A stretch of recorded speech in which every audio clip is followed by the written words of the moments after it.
And we are back. Our democracy is built on the foundation of voting, which is an essential right safeguarding all others.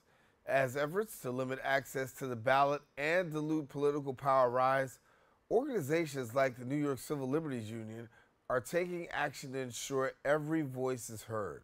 From expanding ballot access to fighting voter suppression and challenging discriminatory laws, they're at the forefront of protecting democratic participation.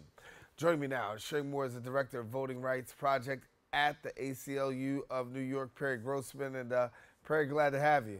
Oh, thanks so much for having me. I really appreciate it. No, really, it's a conversation that we really need to have. And um, we talk about voting, and we're coming right down to the wire right here. Very critical, very very key. But yet and still, we got some challenges. And so, how do we go about in this 2024 election cycle? How do we go about making sure that voting rights are protected? Sure. And, people don't think about New York as a place that has voting rights challenges, but we very much do. And not only do we have voting rights challenges, but it's incumbent upon us to be real leaders here, to do it better than everybody else, to make sure that our democracy is as fine tuned as it can be, to make sure that everybody is turning out, everybody is registered, everybody is participating. And so, it is always an integrated advocacy strategy. We are looking for places where voting rights are being infringed upon, and we bring lawsuits there. But we're also always trying to make better policy, and we've seen um, big strides in New York in democracy policy over the last few years, whether it's the development of early voting, uh, automatic voter registration, the passage of the John R. Lewis Voting Rights Act of New York, which is a real nation leader when it comes to protecting the rights of communities of color. Um, New York is out there trying to do the best we can, and we are on the lookout for voter suppression as always, making sure that folks have real access to polling places and to voting by mail, that their registrations are being properly recorded and folks aren't getting asked for IDs at the polls and things like that. So these are all things that are important. And meanwhile, of course, we're always paying attention to, are folks getting registered? Are they getting good, truthful information? Um, because that information flow, that organizing, that's really the bedrock of a sound democracy. So here at the NYCLU, we're always engaged in that fully integrated advocacy strategy, trying to think about, how do we do it in the courts, how do we do it in the legislatures, and how do we do it in the streets, um, to make sure that the electorate is able to hold elected officials accountable for delivering what we need. Yeah, one of the bigger challenges that we're hearing, and we know that comes out is that of voter suppression, and that's huge. And I think that's a concern that a lot of people have, and even also here in New York. I mean, you hear of other states more prominent, but the reality is voter suppression is pretty real here in New York as well. The work that you're doing there. Sure. So, when it comes to voter suppression, a lot of that work about alleviating voter suppression in New York State has been about changing policies, right? It wasn't that long ago that we didn't have real basic staples of modern democracy, like early voting, like easy access to voting by mail. Like a state cause of action against against voter suppression and voter intimidation laws.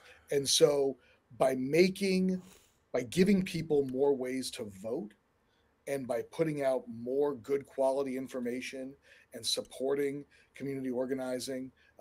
These are all ways in which we lower the cost of voting for folks. We make it easier for people to get to the polls, right? Things like automatic voter registration, online voter registration have made it easier for folks to get registered. And then this year, finally, we have what's called a golden day, right? We have one day, the first day of early voting, on which people are going to be able to register and vote all in one shot. And so Mm-hmm. that's a big first for New York.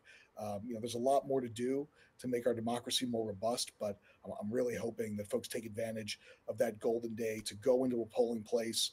You'll get an affidavit ballot, fill out that registration form on the cover, and then you'll get to do your get to vote your ballot, and your registration and your ballot will be counted all in one shot.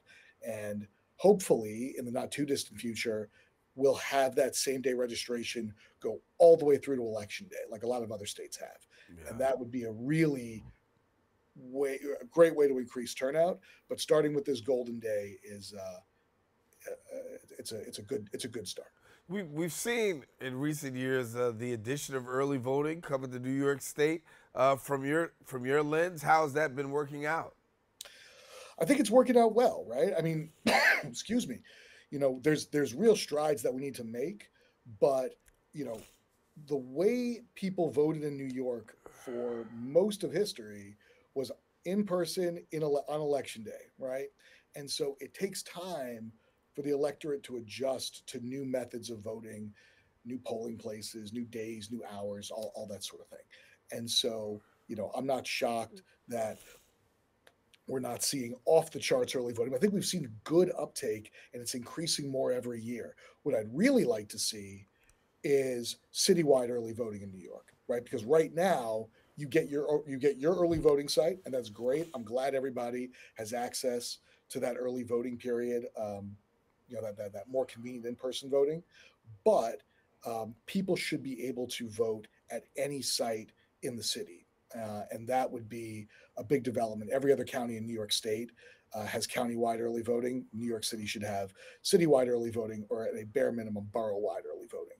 But overall, I'm really pleased. It's only been, I think, 5 years now of early voting, and it's going to take time for it to get full uptake. But I'm pleased with the results so far.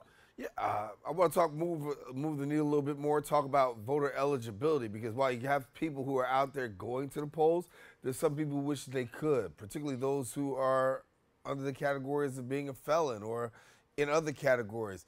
Give us your perspective on where we are right there with some of these laws here that deny voter eligibility for some people who really feel like they have a right to be at the polls. Yeah, let's talk about that on two dimensions, right? First, eligibility, right? And so things have improved in New York, right? It used to be that your voting rights were not, if you had a felony conviction, your voting rights were not restored until the completion of your sentence. So you could be out in the community on parole and not able to vote. That's changed, thankfully, right? Now we have automatic restoration upon release from incarceration. And that is an improvement. It is not all the way to where we should be. Nobody should ever lose their voting rights. It makes no sense whatsoever. But at least now, if you are out in the community, you are eligible to register to vote, to register and vote. And so, making sure that we have as much contact as we can with those returning citizens to make sure that they are registered, that they know where their polling places are, that they have the good, truthful information they need to cast a ballot, an informed ballot, is all really important. And so the eligibility piece has improved a lot. My fond hope is that nobody should ever lose their voting rights ever in New York, like in a few other states. Right. Because the fact is, we know that voting helps improve those outcomes, helps improve those ties that assist in all kinds of positive social outcomes. And we want those voices in the electorate, because how else are we going to make good policy unless we have all the voices in the electorate chiming in? So, that eligibility piece is there, but we also have to have the access piece, right? People who are detained pre-trial in our jail facilities are generally speaking entitled to vote, right? Innocent until proven guilty. If you are in a jail facility because of a misdemeanor or being held pre-trial, you still have the right to vote. And we got to make sure that those folks have high quality access to ballots, to polling places. And so, really hoping to see changes in the law that make it possible for those folks to cast an in-person vote, even when they're held up in a jail facility. Yeah. And how do you gauge, or I should say rate, where we are with voter eligibility? I know it's been a huge fight to get, with felony convictions and things of that nature. Have we seen the meter move more towards the positive direction when it comes to this area? We have, right? We went from restoration upon completion of sentence, which can be complicated, right? To automatic restoration on release, which is a little more simple, right? If you're out, you vote. That's great. But we still have that next big step to go to make sure that nobody ever loses their voting rights. And so that's the eligibility piece we should really be focused on now. We know Maine, Vermont, I believe now DC, nobody ever loses their voting rights. And the fact is, now that we have a lot of uptake of vote by mail, it's not that hard to get everybody a ballot. It's not hard to get them a ballot for their home county. So the administrability of voting while incarcerated is as easy as it's ever been.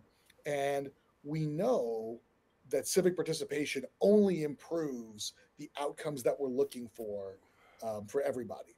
And so it only makes sense on every single dimension that we should be expanding eligibility to the right to vote all the way down. Jury service. I want to touch that piece too. We talk about 21 states and District of Columbia have different approaches to jury service for those who do have felonies. And I do want to go back for a second and just ask, what can we here in New York do to make things a little bit easier and to be like these other 21 states? Man, I love this. I love talking about jury service, right? Because jury service is a form of voting, right? Right. Exactly. Just like when you go to the ballot box, you are keeping the legislature accountable, you are keeping the executive accountable. The jury box, that is how we keep the law accountable. That is how we keep the courts, prosecutors, that is how we keep the administration of justice accountable to the people. So it is so important that people serve on juries and that our juries really reflect the community. And so, New York currently, the law is that if you have a felony conviction, you are permanently barred from jury service unless you get a certificate of relief from disability, which can sometimes be really difficult. So for the most part, people who have prior convictions are not serving on juries. And of course, where we have a long history of racialized policing and prosecution and the disproportionate assignment of felony convictions to Black New Yorkers, that has led to severe racial imbalances in our jury pools in a lot of counties, right, including here in New York City. And so what the New York State Legislature has done is to pass a bill to restore jury eligibility automatically upon completion of sentence, right? So this is the way that voting rights restoration used to be. We wanted to see jury eligibility restored automatically upon release to make it congruent with voting rights. Mm-hmm. Voting rights are voting rights, whether it's the ballot box, the jury box. That said, this is still a major improvement. So the bill has been passed. We are waiting to see if the governor signs it. So I hope folks will lend their support. I hope people will make their calls and let the governor know, let everybody know that New Yorkers should have a jury of our peers. That's the name of the bill, the Jury of Our Peers Act. And that would bring us closer to those other 21 states. And it would really do a lot for the administration of justice in New York. We get better quality justice when we have a more diverse jury pool, right? We have a better quality of jury deliberations. And by the way, it's not just criminal cases, right. It's civil cases too, right? These are slip and fall cases. They're civil rights cases. They can be any kind of case that's tried to a jury. Diverse juries result in better deliberations. Please. No. I mean, you're preaching to the choir right here. I feel the same way. I think that when you have that diversity, I think it should be the American way that's supposed to be, right? That we want to have diverse background, and people should be offered. Don't get me started on the fact that you could have felonies and not be able to vote, but yet and still run for the highest office in the land. I'm still trying to figure that one out. Only in America, right? But there's still a lot of work to be done. Yeah, and look, let me say that we know that participation on juries, just like voting, just like other forms of civic participation, are really, really good for social outcomes, economic outcomes, political outcomes, right? We want to see people engaged in these critical institutions of democracy because it makes for stronger communities, right? There's no reason that we should be doing this. So it's good to see those juries potentially diversifying, right? And the fact is, your vote on a jury is so powerful, right? When we talk about the ballot box, and I'm someone who thinks that every vote at the ballot box matters. But we're talking about one vote out of hundreds of thousands, millions in some cases, right? That vote still matters, but it's one of a lot of votes. In a jury box, your vote is one of 12. If you're on a grand jury, it's one of 23. Your vote is colossal. Do not throw it away. Show up for jury duty. Fill out that questionnaire, right? New York should not be excluding jurors with really unique perspectives at a time when we are having a hard time getting people to serve on juries at all. And the fact is, you know, for the folks who want to talk about, well, a felony conviction says something about your underlying character and blah, blah, blah. You know, the fact is there's a lot of people who've done plenty of terrible things in their lives who have never been looked at by police for any reason, who've never been prosecuted for anything. Right. Those folks are still allowed to serve on juries, right? The criminal legal system is not necessarily a brand, an objective brand of your character in any way. And so really the best way to have diverse, qualified juries is to let everybody into the jury pool, go through voir dire, right? Find out who has real conflicts of interest, who has real biases, right? But just because you may have a prior felony conviction certainly does not mean that you can't be a fair and impartial juror. And in fact, your perspective may be absolutely critical to ensuring that justice takes place. Yeah. Before we wrap up, I got to ask the question, how can the public go about supporting the NYCLU's efforts? Well, look, you can always join us, you know, and we have volunteer actions. And we are always delighted to be working with you, right? We have organizing a field department, and we are always thrilled to have more and more activists and volunteers in our mix. But, you know, a big way you can always support the work that we do is go out and vote, go out and serve on a jury, participate, call your legislators, demand the rights that you deserve, you know, and let us know what you want, right? Because our work really is at its best when we're listening to the community, hearing from the community about, you know, how your rights can be more equitable, right? And better prosecuted so that we have a more just society. Yeah, and I want to ask you before we get out of here, I know I said, you know, we are winding down on our time here. Your prediction in terms of voter activism coming up as we approach 2024, are you optimistic that we'll see more and more people hit to the polls?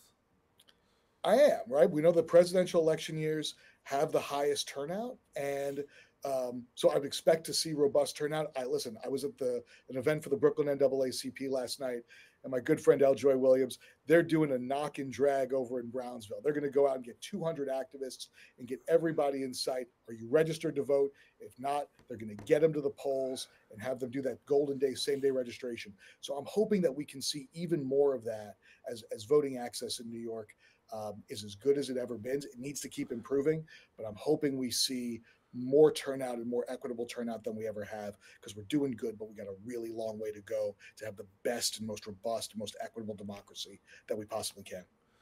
Perry, it's been great having you. I want to thank you so much for being with us, and excuse me, promise me this, you'll come back again. Man, not only will I come back again, I'm in the Bronx, so next time I'll be in the studio. Oh, come on, man, come on. We'll see you soon. That's it. Good to see you, Daren. Good to see you, man. Take care now.